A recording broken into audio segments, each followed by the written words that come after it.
오늘 본문 15절은 그 유명한 말씀이 나옵니다. 욕심이 잉태한 즉 죄를 낳고 죄가 장성한 즉 사망을 낳느니라. 욕심이 잉태하면 죄를 낳는다. 잉태한다 이 말은 본래 함께 모여진다 라는 뜻입니다. 함께 모여진다. 누구에게나 욕망, 욕구가 있습니다. 그런데 그것을 흘려보내지 않고 미혹당하지 않고 그 미혹을 당해서 미련을 가지면 혹시 하나님의 뜻이 아닐까? 이것이 나도 좋고 다른 사람에게도 좋고 내가 명예를 가져가지고 내가 큰 권력을 가져가지고 청물원처럼 내가 성공을 해가지고 돈을 많이 벌어가지고 다른 사람을 도우면 교회를 섬기면 더 좋지 않을까 하는 그런 미련. 욕망을 없애버리지 않고 그런 식으로 포장을 하는 것입니다. 그래서 세상의 가치와 내 욕망이 함께 모여지는 것입니다. 그 순간이 잉태되는 것입니다. 그러면 죄라는 것이 발생하는 것입니다. 욕심은 욕구라고 이해해야 되는 중립적인 단어예요, 사실. 욕구 자체가 문제가 되는 것은 아닙니다. 욕구, 욕망, 욕심이라고 번역된 이 단어 자체는 중립적입니다. 모든 인간에게는 욕구가 있고 그 욕구 자체가 문제가 되는 것은 아닙니다. 욕구가 없는 인간은 사실상 병든 인간이나 죽은 인간입니다.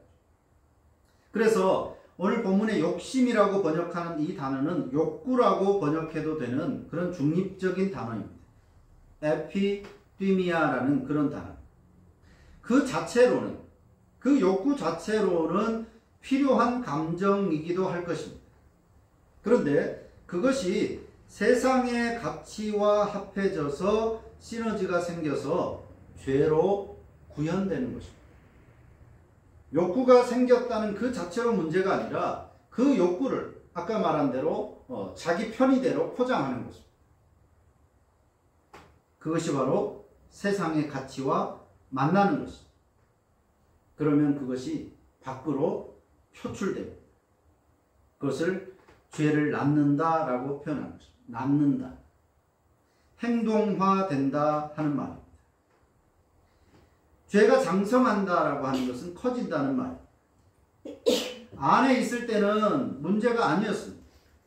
내 속에 있을 때는 아무런 문제가 아닙니다. 내 속에 욕구가 있다 할지라도 그것이 표출되지 않으면 크게 문제가 아닌데 밖으로 튀어나오면, 나아지면, 행동화되면 그때부터 폭주기관차가 됩니다. 내 속에 있을 때는 문제가 아닌데 밖으로 나오면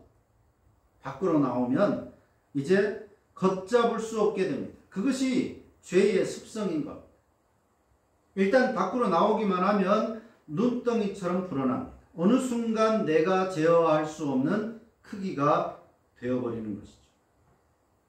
하나의 죄를 덮기 위해 두 개의 죄를 지어야 한다고 말합니다. 두 개의 죄를 덮기 위해서는 네 개의 죄를 더해야 됩니다. 이렇게 하나의 죄는 일단 세상으로 행동화되면, 표출이 되면 기하급수적으로 늘어납니다. 그리고 그 죄는 결코 스스로 멈추지 않습니다. 높은 산 위에서 눈덩이가 굴러떨어지면 절대로 혼자 브레이크를 잡지 않습니다. 갈 때까지 가는 것이죠.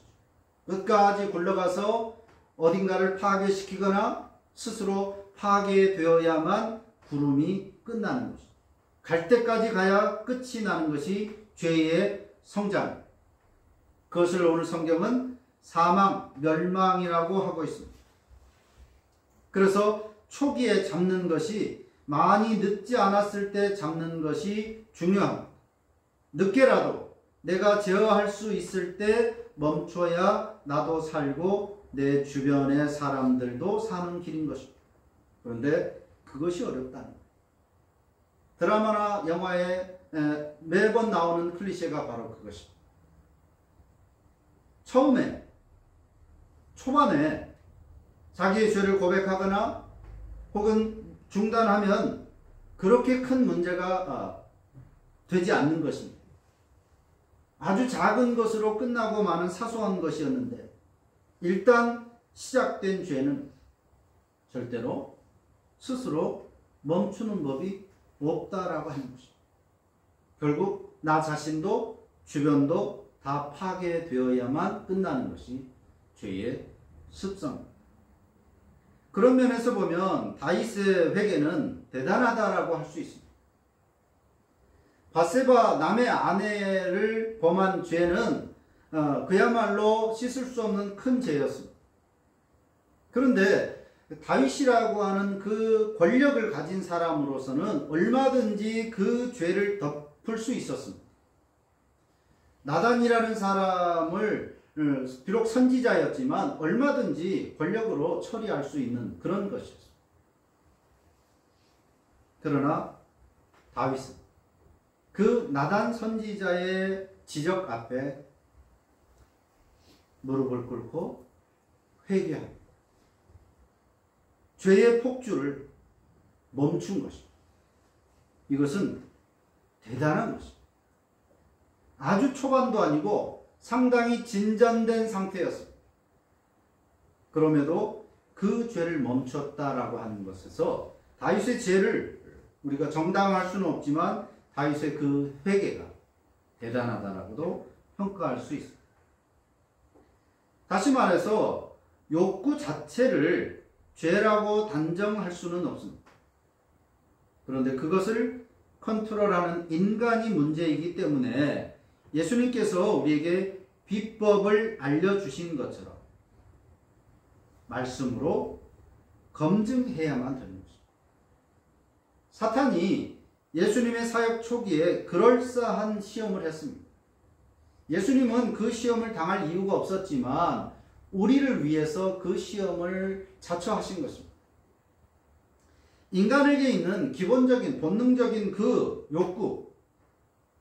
욕구를 어떻게 이길 수 있는가를 우리에게 보여주셨습니다. 예수님은 사탄의 그 요구를 말씀으로 검증하셨습니다. 배고픈데 돌이라도 떡으로 만들어서 얼마든지 먹을 수 있습니다. 배고플 때 무엇을 먹는다라고 하는 것은 전혀 죄가 되지 않는 욕구인 것. 하지만 예수님은 그것을 말씀으로 검증합니다. 그 욕구가 어디서부터 비롯되었는지, 왜 비롯되었는지에 대해서, 그리고 말씀으로 응대하시는 것입니다. 사람이 떡으로만 살 것이 아닙니다. 사탄의 세 가지 시험을 모두 말씀으로 검증해서 말씀으로 반박하시는 모습을 우리에게 보여주셨습니다. 이것이 비법. 그런데 잘못된 신앙을 가진 사람은 그 욕구를 제어하려고 하지 않고 하나님이 주신 시험으로 착각한다는 데 문제가 있는 것입니다.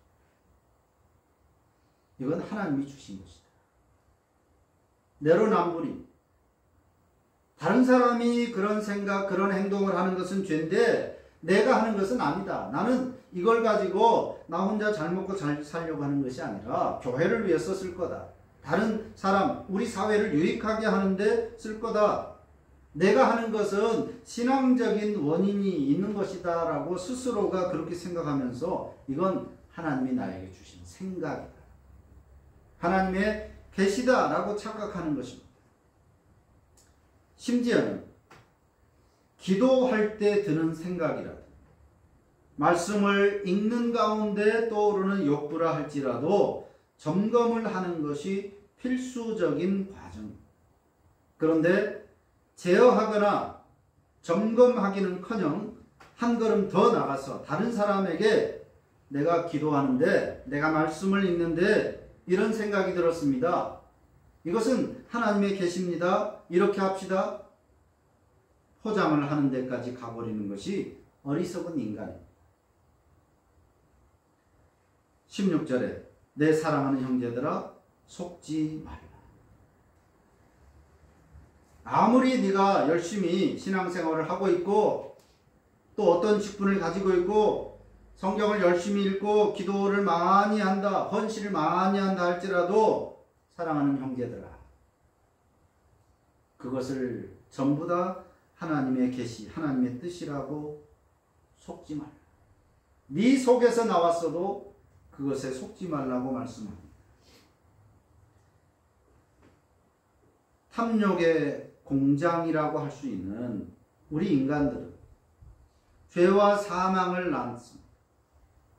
언제나 우리 속에서 나오는 것은 항상 거의 대부분이 죄의 결과를 낳는 것입니다.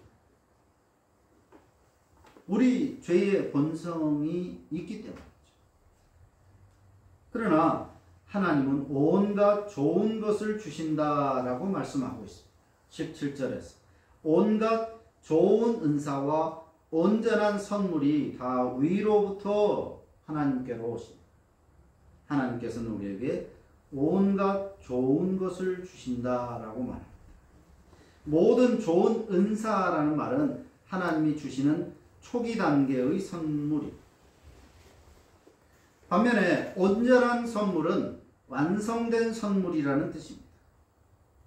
좋은 은사는 창조, 하나님의 인간을 위한 창조와 그리고 죄로 죽을 수밖에 없는 우리를 다시 살리신 중생, 거듭남과 같이 이 땅에서 우리가 받는 은혜입니다. 분명히 은혜지만 그러나 미완성 초기 단계죠. 우리가 예수 그리스도를 믿음으로 중생했고 구원을 받았지만 이것이 완성이 아닙니다. 아직 우리는 세상을 살아가면서 더 많이 은혜를 받아야 되죠. 미완성입니다. 그래서 좋은 은사는 바로 그것을 의미하는 것입니다. 초기 단계. 이 땅에서 우리가 받는 은혜. 반면에 온전한 선물이라고 하는 것은 영원한 하나님 나라에서 받을 완전한 선물, 곧 영광의 면류관을 의미합니다. 다시 말하면 이 땅에서 우리는 인내라는 시험을 통과해서 좋은 은사를 받음으로써 시작하게 됩니다. 그러나 완성은 아닌 것입니다. 혹여라도 우리에게 병든 사람에게 건강을 회복시켜 주시고 가난한 사람에게 물질을 허락하실 수 있고 문제가 있을 때 해결해 주실 수 있습니다. 그러나 그것은 과정이라고 하는 거예요. 과정. 그 선물 자체, 그것이 하나님이 주시는 선물 자체나 전부가 아닙니다. 그런데 사람들은 그것이 전부이냐? 하나님이 우리에게 주시는 은혜, 하나님이 주시는 그 은혜의 최종적인 상태인 것으로 생각합니다. 하나님의 진정한 은혜를 받는 과정인데 물질을 우리에게 허락하시고 건강을 허락하시고 문제를 해결해 주시고 이런 모든 것들은 그 자체가 아니라 무엇인가를 위해서 주시는 징검다리와 같은 것입니다. 어디를 향해서 가라는 거예요. 무엇을 향해서. 그렇게 그런 인내를 함으로써 또 인내할 수 있는 선물도 주시고 은사를 주시면서 그것이 쌓이고 완성되면 장차 영원한 나라에서 생명의 면류관, 영생의 면류관이라는 최종적이고 완전한 선물을 받음으로써 우리의 믿음의 완성이 이루어지는 것입니다. 믿음의 완성, 우리가 받을 수 있는 최종적인 선물은 바로 영생의 면류관, 생명의 면류관이에요. 부자가 아니라 만사 형통이 아니라 이 땅에서 큰 집, 좋은 것, 많은 것, 그런 것이 우리가 받을 우리 믿음의 어떤 소산물, 믿음의 결과가 아니라고 하는 것입니다.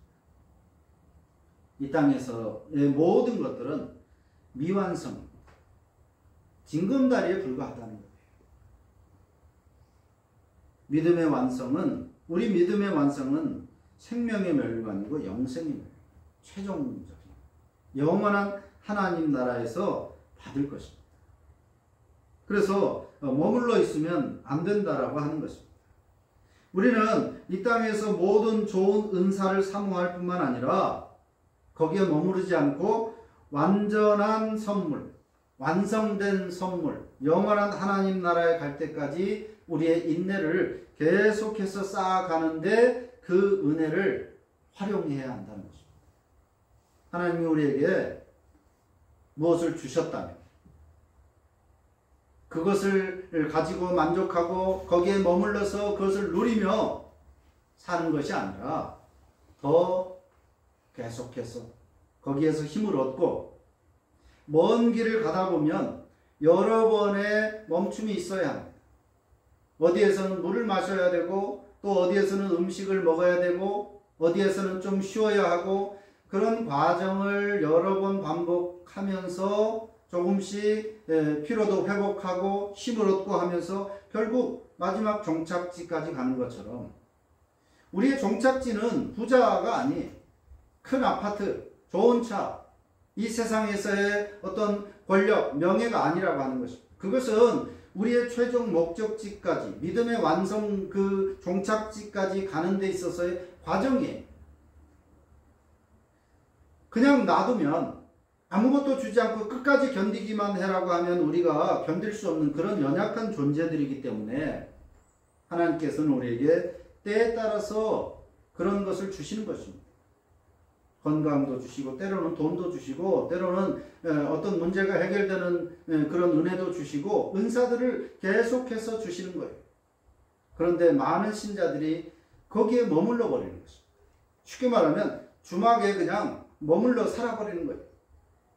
가야 되는데 다음 행선지까지 계속 가야 됩니다. 많은 사람들이 이런 신앙의 모습들을 반복하고 있는 것을 우리가 볼 수 있습니다.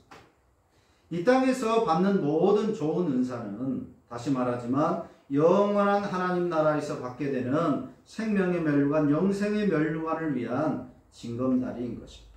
그 징검다리에 머물러 있는 것은 어리석고 또는 위험한 것입니다. 징검다리는 건너가야 되는 거예요. 인간은 본디 탐욕으로 인한 죄를 낳고 사망을 낳습니다. 인간의 본성이 그렇습니다. 인간에게서는 선한 것이 나올 수가 없는 것입니다. 설사 선하게 보일지라도 그것의 결국은 악으로 끝나는 것이 인간의 선함이라고 하는 것입니다. 인간에게서는 항상 악이 나온다라고 생각해도 틀림이 없습니다. 그래서 사망을 낳습니다. 그러나 하나님은 오늘 성경에서 진리의 말씀을 낳으셨다. 우리를 진리의 말씀으로 낳으셨다. 진리이시고 말씀이신 예수 그리스도를 통하여 우리를 낳으셨습니다. 인간이 하는 것은 끊임없이 탐욕이고 죄고 결국 사망을 낳지만 하나님은 진리의 말씀으로 우리를 낳으셨습니다. 사람들은 탐욕의 성취를 성공이라고 말합니다. 하나님께서 자신을 축복하셨다라고 간증합니다. 다른 사람들은 그것을 부러워하고 성공한 신자라고 평합니다. 좋은 믿음이라고 말합니다. 보여지는 그 징검다리를 가지고 징검다리 하나 성취, 하나 건너고 두 개 건너고 그런 사람들을 보면서 성공했다라고 말하는 것입니다.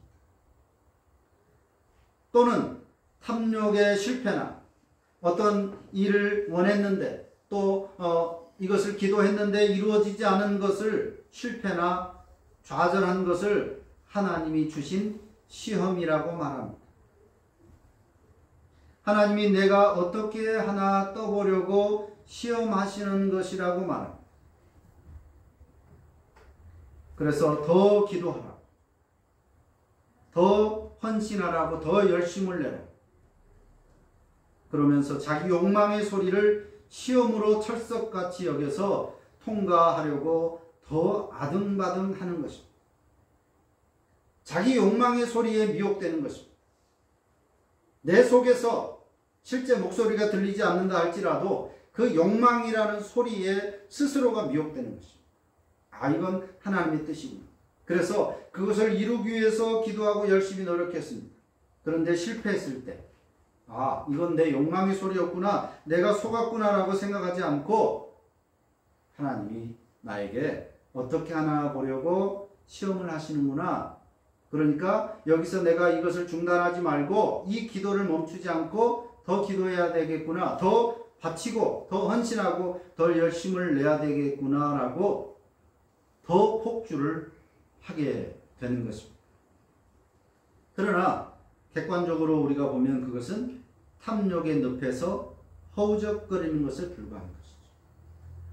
이단들의 그 열심, 이단에 속한 그 신자들을 보면 정말 부러울 만큼 열심히 삽니다. 재산도 바치고 시간과 열정과 인생을 다 바칩니다. 심지어 그렇게 소중한 가족들까지도 멀리하면서 하나님을 섬기노라고 열심히 말합니다. 그 자신은 이것이 신앙이고 이것이 믿음이라고 생각합니다. 그러나 우리가 그들을 보면 어리석은 죽음의 늪에서 허우적거리는 것에 불과한 것이라고 우리는 봅니다. 자기 객관화를 하지 못하면 그렇게 되는 겁니다. 자기 욕망의 소리에 미혹되는 거예요. 하나님을 자기 기준으로 설정해 놓고 신앙하는 것입니다. 어느 사이에 하나님은 없어져 버리고 내가 만든 하나님이라고 하는 나의 탐욕이라는 우상이 내 신앙의 대상이 되어 있습니다. 미혹에 넘어가서 믿기를 물어버린 것입니다. 그것은 이제 더 이상 하나님이 아니고 내가 만든 우상이 되어버린 거죠. 탐욕이 우상이 되어버린 거죠. 기독교 신앙은 나의 탐욕을 채우는 방편이 아닙니다. 그러면 내 마음의 소리, 세상의 소리에 귀를 기울이고 쫓아가야 될 것이죠. 탐욕을 채운다면, 내 욕망을 채우는 것이 우리 신앙의 목적이라면 우리는 내 마음의 소리, 자신의 마음의 소리에 귀를 기울여 보십시오. 요가할 때, 심리학에서는 주로 이것을 많이 이야기합니다. 자신의 소리에, 또 자신의 마음이 이끄는 대로 가보십시오. 그것이 행복이고 그것이 올바른 삶이라고 가르칩니다. 그러나 그것은 미혹되는 것입니다. 성경이 가르치는 신앙은 내 탐욕의 충족이 아니라 하나님의 뜻을 이루는 것입니다. 그래서 탐욕으로 가득한 내 마음의 소리나 돈이 최고라고 믿는 세상의 소리에 미혹되지 않도록 진리의 말씀에 귀를 기울이고 세상의 조류를 거슬러가는 삶, 인내를 낳는 삶을 살고자 무던히 힘써야 하는 것입니다. 내 속에서 올라오는 모든 소리는 다 말씀의 칼로 잘라내고 하나님의 말씀의 그 소리에 귀를 기울여야 하는 것입니다. 세상이 말하는 내면의 소리, 내 마음의 소리, 네가 진정 원하는 것을 해라, 그렇게 살아라고 말하는 그 미혹의 소리에 우리가 내 삶을 맡겨둘 것이 아니라 냉철하게 내 마음을 거스를지라도 혹은 세상의 가치와 거스를지라도 하나님의 진리의 말씀을 우리가 따르려고 애써야 한다는 것입니다. 부와 명예와 권력에 대한 욕구 그 자체가 죄로 단정될 것은 아니지만 그것이 삶의 신앙의 목적이 되면 그 결과는 사망을 낳게 됩니다. 그런데 우리 인간은 그 욕구에 대한 제한을 두지 않기 때문에 필시 오래지 않아 그 욕구는 나를 잡아먹는 탐욕이라는 괴물이 되어버립니다. 이것이 거스를 수 없는, 변하지 않는 이 땅의 공식입니다. 그래서 누구를 막론하고 그 탐욕으로부터 인내하려면 하나님의 지혜, 도우심이 필요한 것입니다. 시편 119편 36절 이렇게 말씀합니다. 내 마음을 주의 증거들에 향하게 하시고 탐욕으로 향하지 말게 하소서. 내 속에서 나오는 마음의 소리에 귀를 기울이지 말고 주의 증거들에, 하나님의 말씀에 계속해서 집중하고 관심을 기울이라는 것입니다. 늘상 말씀의 거울 앞에 나를 세워 돌아보며 내가 가진 것의 한계선을 점검하고 확인하고, 이것은 쉽게 넘어가 버리는, 그냥 욕구라는 중립적인 그 감정이 쉽게 선을 넘어버립니다. 배고프면 밥을 먹어야 되는데, 이 한계선을 지키면 되는데, 그런데 더 많이 먹으려고 하고 다른 사람의 것을 뺏으려고 하는데 문제가 생기는 것입니다. 내가 노력해서 식욕을 채워야 하는데 다른 사람이 노력한 것을 내가 아무런 노력 없이 더 많이, 심지어 그걸 쟁여놓기까지 하는 그런 선을 넘어버리는 모습들이 너무나 쉽게 나타납니다. 그래서 내가 지금 한계를 지키고 있는가?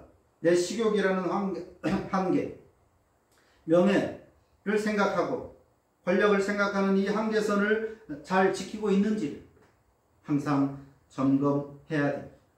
그리고 그것이 선을 넘지 않도록, 흘러 넘치지 않도록 사회적 약자들에게, 이 야고보서의 표현으로 말하면 당시의 고아와 과부, 그 당시 사회적 약자들은 고아와 과부들이었습니다. 오늘날에는 더 많이 세분하고 있지만 어쨌든 우리가 받은 바 그 은혜를 사회적 약자들에게 흘려보내서 한계선이 넘지 않도록, 내가 가진 분량을 넘지 않도록 흘려보내기를 반복해야 하는 것입니다. 내 한계선을 점검하고 또 계속해서 흘러넘치지 않도록 흘려보내는 역할을, 노력을 반복해야 됩니다.